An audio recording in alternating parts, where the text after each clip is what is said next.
જય શ્રી કૃષ્ણ. પ્રિય વૈષ્ણવજનો, આજે આપણે પુષ્ટિ સત્સંગ સાગર ચેનલમાં પ્રભુની મુખારવિંદ ભક્તિ અને ચરણારવિંદ ભક્તિ કઈ રીતે પ્રાપ્ત થાય અને શ્રી મહાપ્રભુજીએ આપણો પૂર્ણ અંગીકાર કર્યો તે કેવી રીતે ખબર પડે એના વિશે સત્સંગ કરશું. એ પહેલાં જો આપે પુષ્ટિ સત્સંગ સાગર ચેનલને સબસ્ક્રાઈબ ન કરી હોય તો સબસ્ક્રાઈબ કરો તથા અન્ય વૈષ્ણવ મિત્રોને શેર કરો, જેથી કરીને સત્સંગના નવા નવા વિડીયોઝ તેમને સુધી પણ પહોંચી શકે. હવે શ્રી મહાપ્રભુજી ભાવાત્મક સ્વામીજીનું સ્વરૂપ છે. પુષ્ટિ માર્ગમાં સ્વામીજીની કૃપા વગર શ્રી ઠાકોરજી પ્રસન્ન થતા નથી. તેથી શ્રી સ્વામીજી સ્વરૂપ શ્રી મહાપ્રભુજીના દ્રઢ આશ્રય વગર કોઈ પણ ફલ પ્રાપ્ત થતું નથી. શ્રી મહાપ્રભુજી આલોક અને પરલોક સંબંધી પુષ્ટિ ભક્તને દાન કરીને તેનો ઉદ્ધાર કરે છે. સર્વોત્તમ સ્તોત્રમાં શ્રી ગુસાઈજીએ 23મા શ્લોકમાં પારલૌકિકે હિક દાન કૃત એવું શ્રી મહાપ્રભુજીનું નામ આપેલ છે. એહિક એટલે આલોક સંબંધી અને પારલૌકિક એટલે પરલોક સંબંધી. આ પ્રકારનું દાન. આલોકમાં શ્રી મહાપ્રભુજી સેવામાં ઉપયોગી એવા સ્ત્રી, પુત્ર, ધન, ઘર વગેરે પ્રાપ્ત કરાવીને ભગવત પ્રાપ્તિરૂપ ફળનું દાન કરે છે. જ્યારે શ્રી મહાપ્રભુજી પરલોક સંબંધી દાનમાં ગોલોક ધામમાં નિત્ય સ્થિતિનું દાન કરે છે. નિત્ય લીલામાં પ્રભુજી આપણને એ જ અહીં સેવાનો અધિકાર તે નિત્ય લીલામાં મળે છે. આથી પુષ્ટિ ભક્તિ અંતરંગ લીલામાં શ્રી પ્રભુની સેવા કરવા ભાગ્યશાળી બને છે. કર્મ તથા જ્ઞાન માર્ગના મોક્ષ કરતા પુષ્ટિ ભક્તને તો પૂર્ણાનંદ અને પરમાનંદ એવા પ્રભુની નિત્ય લીલાની પ્રાપ્તિ થાય છે. પરલોકમાં આવું ઉત્તમ દાન ક્યારે પ્રાપ્ત થાય?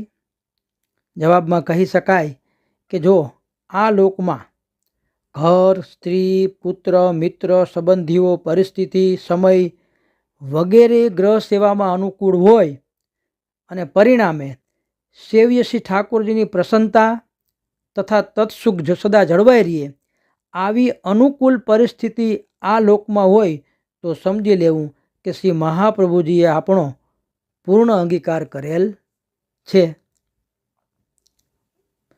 સિદ્ધાંત મુક્તાવલીમાં ગ્રંથમાં શ્રી મહાપ્રભુજી આજ્ઞા કરે છે કે ચેતતસ્તત્પરણમ સેવા તત્સિદ્ધિએ તનુ વિતજા. શ્રી મહાપ્રભુજી સમજાવે છે કે તનુજા વિતજા અલગ અલગ નહીં, સેવા સિદ્ધ થયા પછી જ માનસી સેવા પ્રાપ્ત થાય છે. તનુ વિતજા સેવાનું નામ પુષ્ટિ ભક્તિ છે. તનુજા અને વિતજા અલગ અલગ નહીં, પણ તનુ વિતજા આ પુષ્ટિ ભક્તિ સાધનરૂપ છે અને એ સિદ્ધ થયા પછી ફલરૂપ માનસી સેવા સિદ્ધ થાય છે.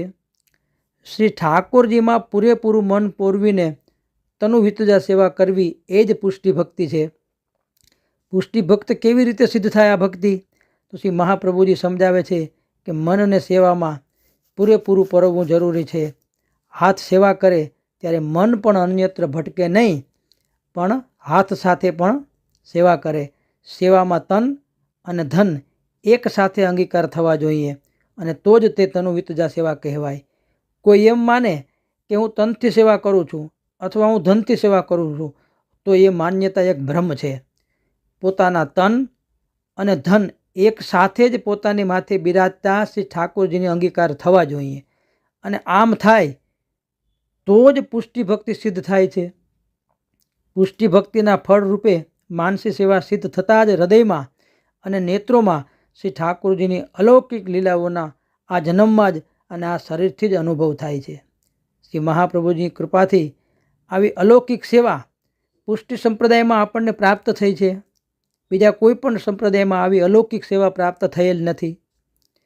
આ પુષ્ટિ ભક્તિ અને માનસી સેવા સિદ્ધ કરવા માટે સ્થિત સ્વામી શ્રી યમુનાજીના 41 પદમાં 11મા પદમાં કહે છે, જા મુખ શ્રી યમુના યહ નામ આવે તાકે ઉપર કૃપા કરે શ્રી વલ્લભ પ્રભુ. એટલે કે શ્રી વલ્લભ પ્રભુ જીવ, શ્રી વલ્લભ પ્રભુ પણ જ્યારે જીવ ઉપર કૃપા કેવી કરે કે આ જીવ શ્રી યમુનાજીના નામનું સતત રટણ કરતો રહે. શ્રી યમુનાજીની શરણાગતિથી શ્રી વલ્લભ પ્રભુ કૃપા કરીને પુષ્ટિ ભક્તિ અને માનસી સેવાનું દાન કરે છે. એવું વલ્લભના નામનું સ્મરણ પણ એમ જ છે. તો શ્રી મહાપ્રભુજી નિરોધ લક્ષણ ગ્રંથના 7મા શ્લોકમાં આજ્ઞા કરે છે કે કિલ શ્યામ માન જનાન દૃષ્ટવા કૃપાયુક્તો સદા ભવેત તદા સર્વ સદાનંદ હૃદય સ્થિતમ નિર્ગતિ બહી.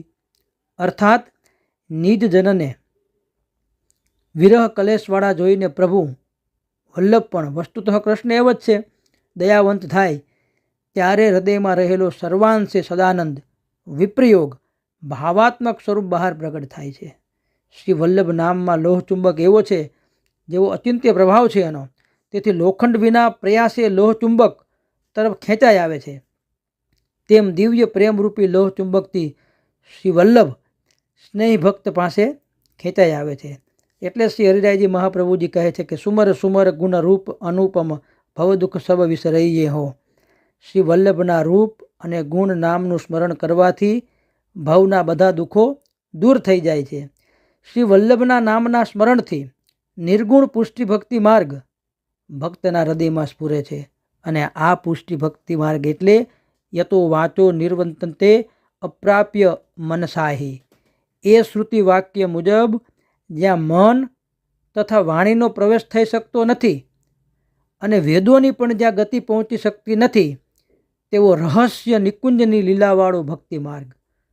તેથી શ્રી હરિરાયજી મહાપ્રભુજી કહે છે કે વલ્લભના નામના સ્મરણથી સ્ફુરતો સગોરો ભક્તિ માર્ગ. સર્વોત્તમ સ્તોત્રમાં શ્રી વલ્લભના 108 નામો છે.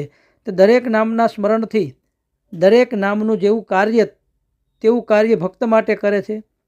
એટલે કે આપશ્રીનું ભક્તિ માર્ગ સ્માર્તંડ કાર્ય ભક્તના હૃદયનો અંધકાર દૂર કરી અને ભક્તના હૃદયમાં લીલાધામની લીલાઓનો પ્રકાશ કરી ઉદ્ધાર કરે છે. આવું શ્રી વલ્લભનું નામનો મહાત્મ્ય છે. અને એ નામના મહાત્મ્યથી અને એના દ્રઢ આશ્રયથી જ પ્રભુની મુખારવિંદ ભક્તિ અને ચરણારવિંદ ભક્તિ પ્રાપ્ત થાય. પુષ્ટિ ભક્તિ માર્ગ કેવળ વ્રજ ભક્તોના ભાવવાળો છે અને તે જ સર્વોપરી છે. તે હરિ ભગવાનના મુખારવિંદ રૂપ છે.